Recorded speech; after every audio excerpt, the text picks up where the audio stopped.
mes paliers, de façon à pouvoir être conforme. Alors,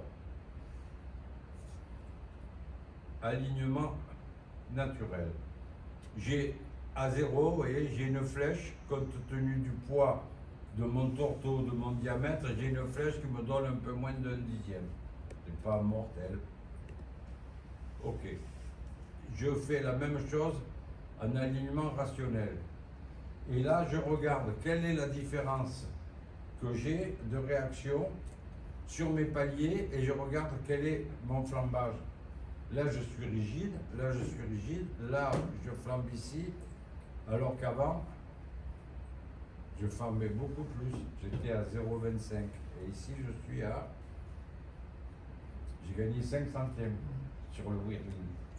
Mais par contre, je vais user beaucoup moins mes bagues hydrolubes.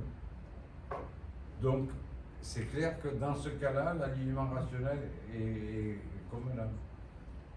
Donc, il ne faut pas avoir peur de faire le calcul de l'alignement, parce que quand la ligne d'arbre elle est grosse, lourde, et qu'il y a beaucoup de distance entre la sortie de coque, où il y a le passe-coque, et l'inverseur, il y a le flambage naturel qui se fait, et le poids du tourteau aidant, des fois on a des tourteaux qui pèsent 100, 120, 150 kg, qui s'ajoutent au poids de l'arbre, ça crée un flambage où là il faut absolument calculer quelle est la flèche naturelle de l'arbre pour savoir de combien je dois la remonter avec un vérin quand je veux accoupler, parce que sans quoi je vais faire un vilebrequin, hein, et je risque de tout casser. Donc voilà, vous me parliez de la méthode des cymbalots. Ben, première méthode, à l'ancienne, j'ai une croix qui simule le centre où je dois passer, j'aligne ma chaise avec mon tube et le reste.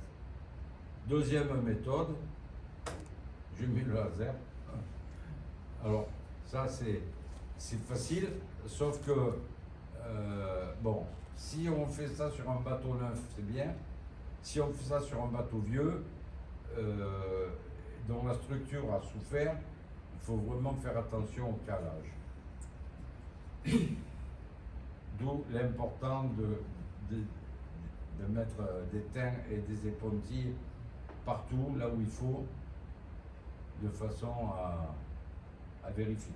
Après, il y a aussi une autre chose dont il faut tenir compte et dont les gens tiennent rarement compte, c'est la température et la position, l'exposition du bateau au soleil.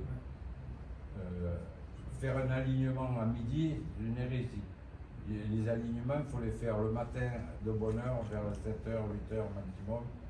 Et après, il ne faut pas laisser la coque se déformer. Je peux vous donner un exemple, parce que je l'ai vécu moi.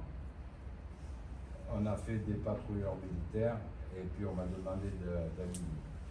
J'aligne, et puis les contrôleurs équivalents du SIAR français, il y a une ligne, c'est pas aligné.